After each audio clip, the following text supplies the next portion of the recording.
Hi everyone, and welcome back to my channel, and today we're going to be finally combining Volcanicus from all the Core Class figures, and then we're going to be applying the DNA Designs upgrade kit to him, because I have in the past already done the recolor of Volcanicus for the Dino King version, so I know what I'm expecting. I know that I want the upgrade kit, so let's go right ahead and combine all of these Core Class figures. Now we're starting off with Snarl, which is the figure that I have just opened, and it's not too difficult. I did talk over the entire transformation, but I hope it kind of makes sense in the video. It is just a whole bunch of taking out the back and then forming the leg, the foot, and then putting the back there. And it does have the weapon storage for the sword, which actually fits, which is very nice. And then after Snarl, it would be Grimlock. They form the 2 feet of the figure. Now I'm more used to seeing Grimlock as like the chest, but it's a different take, and that's totally fine. So we're going to be looking at the default Hasbro release, and then we'll see what all the upgrades are from the DNA Design kit. And some of them feel a little redundant, useless, but it's still fun to do, and it's not too difficult to apply, so we'll see if it's worth the price point. Now here, this is Sludge, and he forms 1/2 of the torso, and at first, he was the first figure that I got from this series, and it was very confusing. I was like, what the heck is going on? But once you combine him with the other half of the torso, it really starts opening your eyes on, wow, this is actually pretty cool stuff.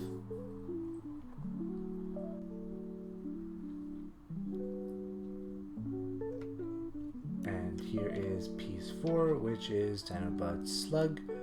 He's a Triceratops, and he forms that aforementioned other part of his torso.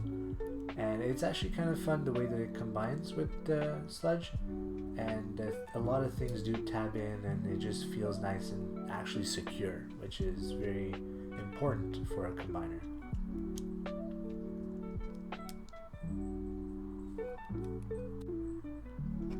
And here you can see you slide the head in, and there's an extra piece on the chest to tab in, and then after that the arms do tab in on the side, and then the top pieces next to Triceratops head tab into the arms, and then for the leg themselves you just kind of tab them in like so.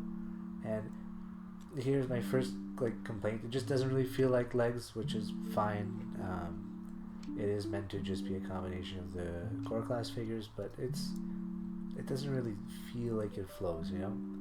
Anyways, for Swoop, you'll bend his wings, and you'll pretty much keep him straight, other than the fact that you're rotating the lower body. And then his 2 weapons combine into basically a hand that you'll be attaching to his feet, which is okay. It's nothing too crazy. The articulation isn't there unless you rotate his waist by 90 degrees to allow him to sort of bend his arm forward.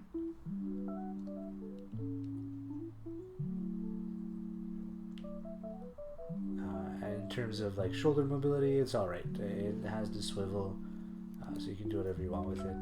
It's neat. And then Scar is the last piece. He is not a character I was very familiar with before. It's okay. It's a little bit complicated for the figure in terms of remembering it, because it's not really certain where you want to put the arms and stuff like that, but either way, same thing as Swoop, you want to kind of bend it 90 degrees if you want to be able to have that full arm flexibility that a normal humanoid would have. But it does just go in there, and it's okay. It feels alright. And then the final part is putting that awesome headpiece on there, and this is the final combiner. It's cool. It doesn't do much. There's no weapons, but it's very neat to just have a combiner. You can kind of have everything together. It's maybe like a 7.5 out of 10. It's nothing too crazy, especially for the price point. This is, after all the figures together, it's close to like 100 Canadian, right? So anyways, here is the DK-47 upgrade kit, and it comes with a lot. Now this was kind of expensive. This was $50 Canadian, more or less, which is fine. It's nothing too crazy. It's not the price of the whole figure, which is nice. And it comes with these extra little blue swords that I'm never going to use, but it comes with weapons for him, like the 2 giant orange swords, feet, better arm connectors, and then a couple gap fillers for Sludge, and then weapons for every character, because not all the Core Class figures had actual weapons. And then as for the instruction set, it's relatively straightforward. All the weapons, all of the stuff from the upgrade kit can be combined and stored away in a neat little fashion, which is actually the logo of the box in the background. So that's fun. It's very neat. So let's get started.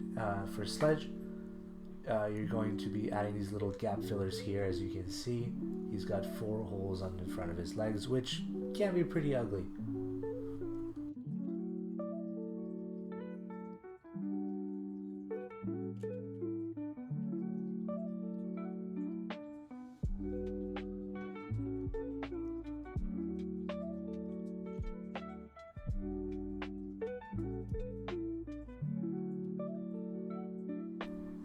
As you can see, he also has the 2 chest gap fillers, which is pretty neat. This is officially my first gap filler upgrade kit, so it was fun.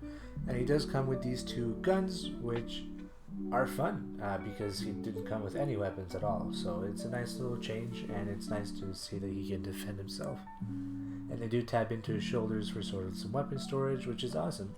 And then we're going to be moving down the list, and then all of them do have weapon storage in their dino forms, but I do not really want to go through all of that because it's relatively straightforward. It's the exact same spot that you're pinning in on in the robot form. Grimlock is the only other one that you're actually changing the figure.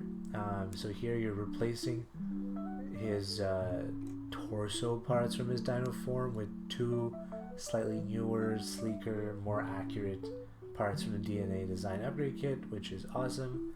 And it allows for a slightly different configuration when you're doing the leg form for him.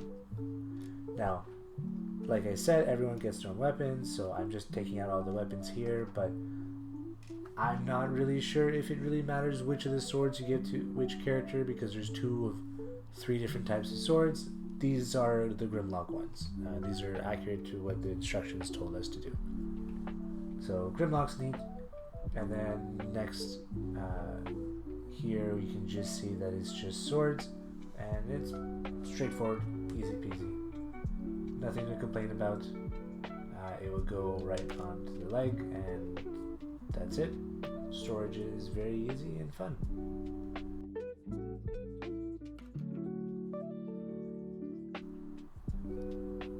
And then same thing with Swoop. He gets his swords here. These guys were a little bit harder to put on for some reason, but I mean, at the end of the day, you just need to shimmy them in, and then it works.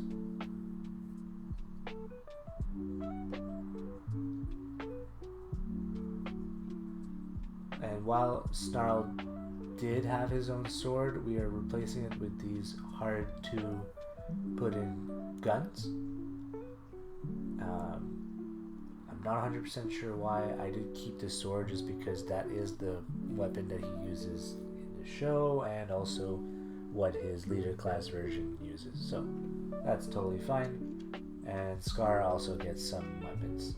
The guns, I'm not really sure what they're supposed to be, but we're just going with the flow, and we're just going to accept it. And yeah, the gun would store right there on the leg, just like we do with all the other ones, which is neat. It's nice that you're able to use whichever weapon you want on whichever figure. So anyways, some of the other pieces that we got were like these arms for Volcanicus, and it's awesome. The knuckle dusters are really fun, and it looks awesome. I'm really excited to put these on. And now what we're doing is we're creating the storage mode configuration, which you can see in the box. So it's just a matter of following instructions and hiding all the guns in the right spots, tapping them in.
My only real issue with this part was that the swords don't really go in as nicely as they should be according to the instructions, but otherwise it looks great and it's very compact in order to hide everything, so no complaints from me here. Anyways, now that we have Volcanicus assembled, I did skip forward a little bit, but that's okay. The first step is going to be the new arms.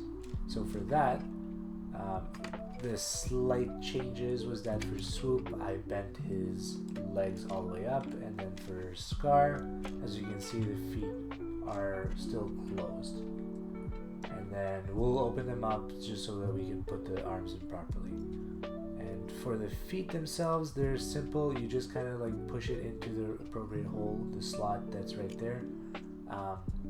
It's alright. I'm pretty sure the Dino King one had its own Hasbro feet, and in both cases they don't stay. It's very easy for them to come off no matter how hard you push, which is really annoying, but it happens. This piece that I'm adding to the back of one of his feet is from Grimlock's Dino form, the one that he comes with in his original set, which is like a weapon-ish. And then one extra thing that this guy has is a little torso piece, just to make the figure a lot better. And as you can see, like this thing the feet will come off often, which is fine. You just have to get used to it and just keep patience. So the first step is for Scar. We're going to start opening up for the arm connection, and it's a little bit different here. We're only opening up one of the two legs. The other one can still stay folded up, and then the hand, the appropriate hand of course, is going to just kind of go in there, tab in, connect, stay pretty connected. It's a little awkward at first, but you get used to it. And yeah, once it's in, it's awesome. Like the knuckle dusters are a fantastic touch. The arms are actually long and they can bend properly, and it just looks 10 million times better, which is amazing. Same thing for Swoop. You're gonna open up the legs like so, and then this one's a little bit more complicated. It just kind of slides in between his legs, and he still gets that full range of motion, which is amazing.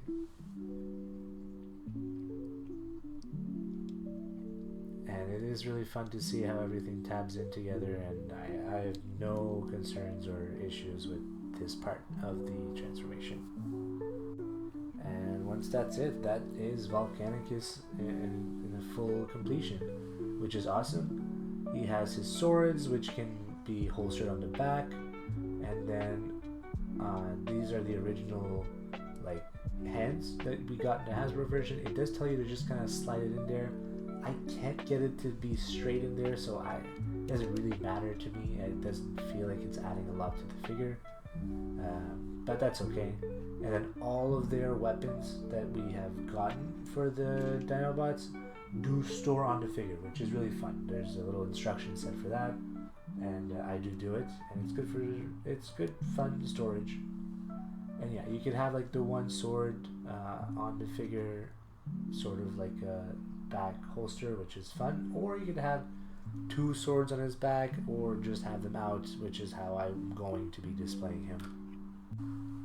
Overall though, like this upgrade kit really changes my opinion on the figure. It goes from 7.5 combiner to like a solid 8.5, maybe even 9, other than my small issues with like the feet falling off all the time, and other than that, like it's just perfect. Like it's awesome. I love Volcanicus. This is relatively cheap compared to like obviously bigger versions, so this is fun. The sword looks great. It tabs into the hand a little weirdly, but like it's totally fine once it's in there. Everything looks great, and yeah, I'm pointing out all the guns and the weapons that are hidden. You barely even notice them, so other than the foot coming off. Anyways, thanks for watching. I hope you enjoyed it, and let me know what you thought about the upgrade kit down below. I did buy the Dino King one, so I will be doing that eventually. And they do have like alternate storages for things. You can get rid of Grimlock's head and hide it. Anyways, that's it. And the swords are very blue and silver, which is the opposite of the orange and blackish scheme. So I'm probably not going to use it, but it's fun that it exists. Anyways, thanks a lot. See you in the next one. Bye bye.